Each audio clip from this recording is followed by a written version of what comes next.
Hello, good day, good evening, and good afternoon.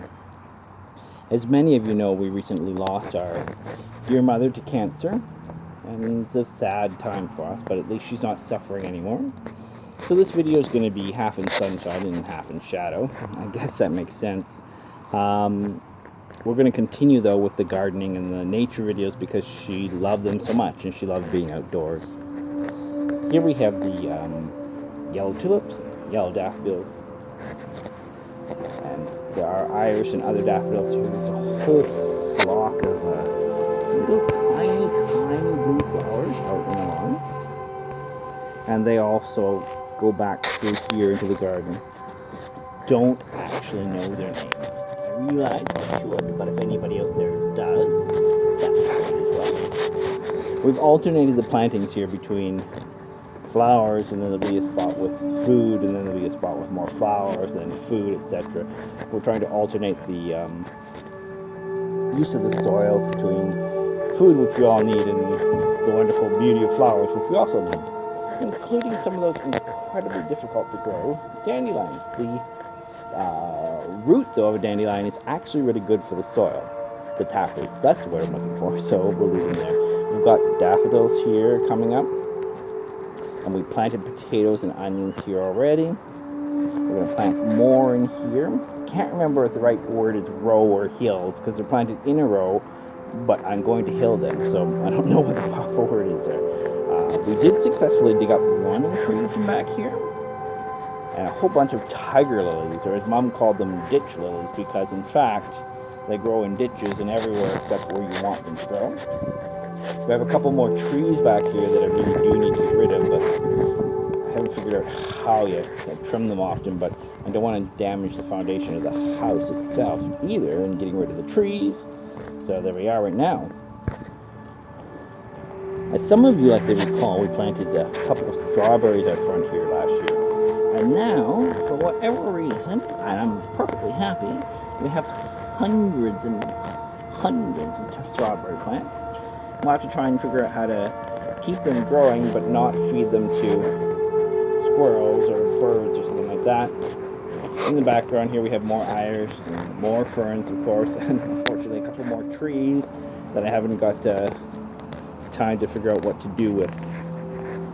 And although you can't tell right now, this is a burning bush, which we are inevitably going to keep because I love the flowers in the fall.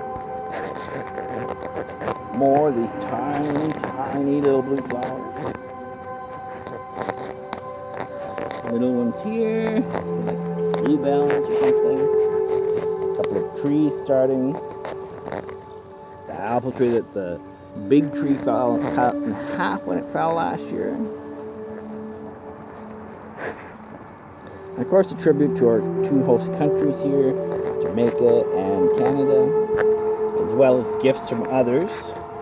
As well as gifts from others from around the country and the planet who have stayed with us over time. We love people, all people, so that's a good thing. We're always really excited when they come and stay with us. The lily of the valley loves growing here. It's growing right up through the driveway. Luckily, I like lily of the valley, so I don't really mind. We just have to probably resurface the driveway at some point. Mint and catnip, more lily of the valley, tulips. A wonderful plant that I affectionately refer to as a polka dot plant. It probably has an official name, which is not polka dot plant, but that's what I've always called it. The Easter lily that we picked up the weekend after Easter, which is still blooming like crazy. It will get planted permanently at some point, and then we'll hope for the best for it to come up again next year. Although we can get really heavy frosts here, we do, in fact, from time to time, get heavy frosts. We do have luck with some plants overwintering okay here, and that might not otherwise. You just have to, make sure that they're well taken care of. Some new trees that we planted, fruit trees, of course, and red tulips and white tulips. The white tulips are a little bit past their prime. Got a peony poking up there in the background. Another apple tree, which is yet to get apples. Maybe this will be the year for it. And this is part of Peter's garden. These look like some sort of lily, though Yeah, I'd say there's some sort of lily. I'm not sure what kind though. He doesn't remember either. But they're beautiful, whichever kind they are. The hostas have sprung up and are doing fine.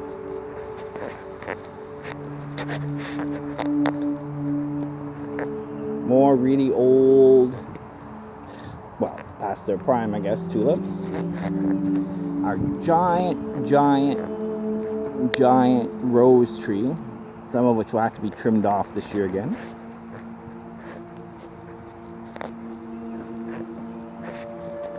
Like I said, it's a time for a radio that's half in shadow and half in light. Here we have a tree peony. We might tie it up this year so it doesn't flop over as much. I think there's one poppy somewhere around. We have some more tulips over here. The hyacinth bed, which is really lovely. Another rose tree. It's growing good. Some more kind of lilies in here with really big leaves. Oh, they're not lilies. I think they're alliums, actually. And again, more tulips. A lot more will be coming up later.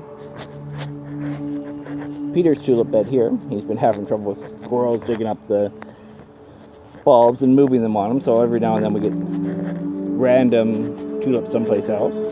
The rhubarb patch. We moved some last year. And already this year, it looks like some is bolting. I'll have to take the seeds off because I think it gets bitter after it bolts. Forsythia bush, which is, the flowers are done and now it's starting to turn green.